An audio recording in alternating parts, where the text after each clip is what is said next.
Box Business. My name is Ufusu Godwin, a marketing professional and a marketing trainer.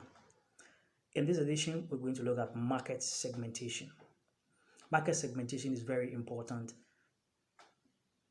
to every business organization and to every marketer, as a matter of fact.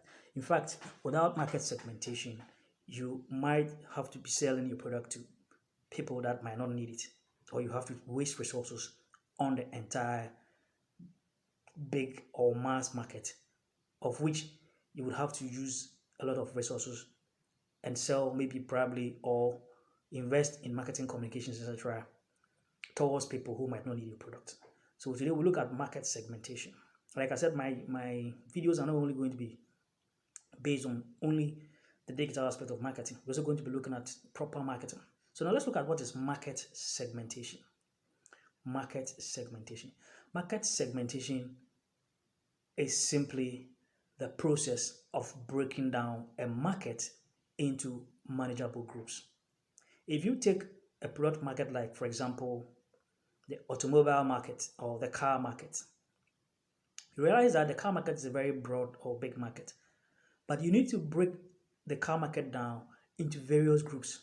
People might have different age groups and have interest for particular type of products. People have certain different age groups and might not have the purchasing power to buy.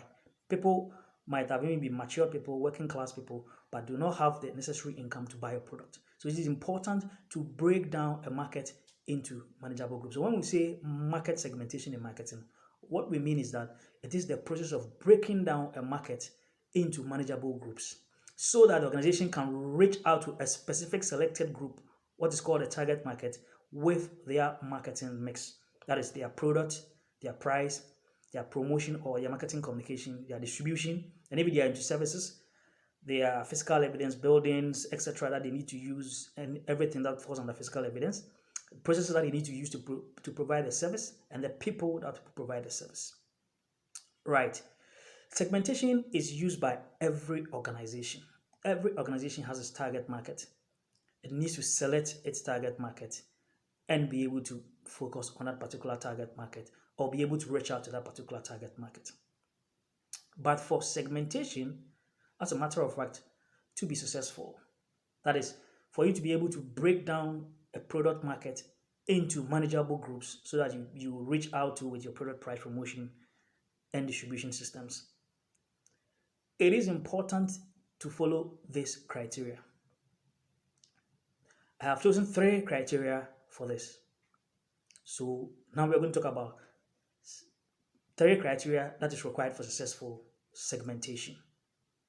Or these criteria must be met if you have to segment or, as a matter of fact, select a manageable group within the entire market.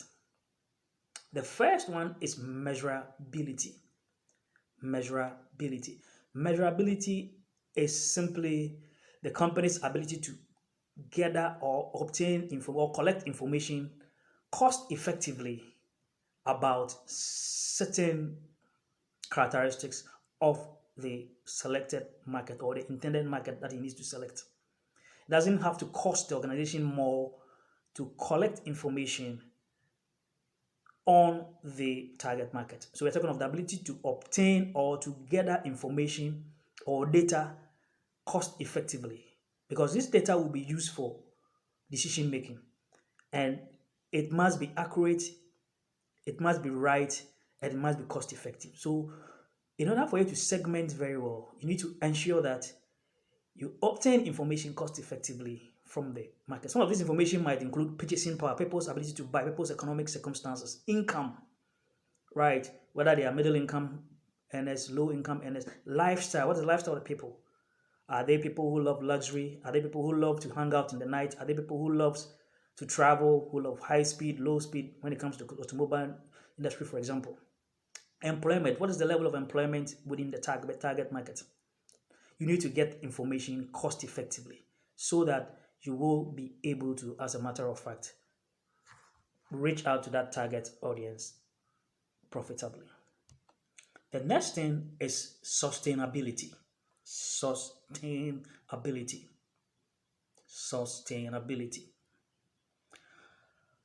what is the level of sufficiency of the market? How sufficient is that selected group within the total market in terms of profit?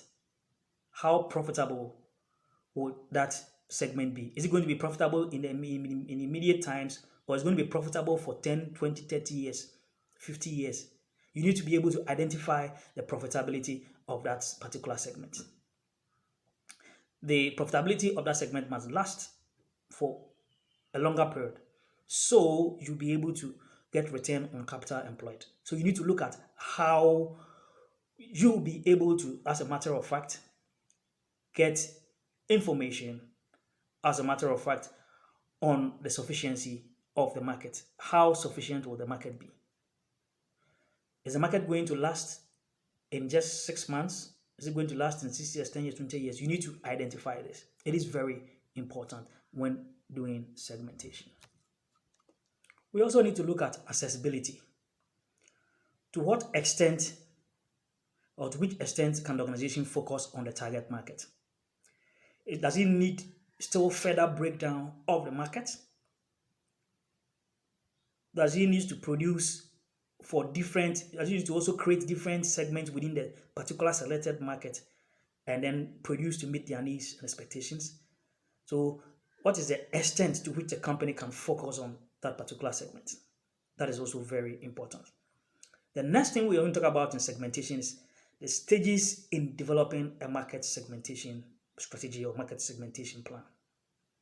First of all, it is important to define your overall product market. What is the overall product market? Is it automobile industry for people above the age of 25, or for automobile industry for families, or for families, young adults, matured adults, executives, people on retirement, etc. So you need to define your overall product market. Then identify distinguishing characteristics within that particular segment. What are the age group within that particular segment that you have chosen? What is the gender? Is it male dominated, female dominated? What is their beliefs, attitudes? What is their lifestyle? What is their religion? Are there certain characteristics within the segment that might affect your product design and delivery? So you need to identify distinguishing characteristics and describe. Evaluate potential and likely success of this particular target market or manageable group that you have selected from the mass market. What are the critical success factors? What will prevent the company from reaching out to that market with its marketing mix? What is its product, its price, promotion, place? If it is services, including physical evidence, process, and people. Right.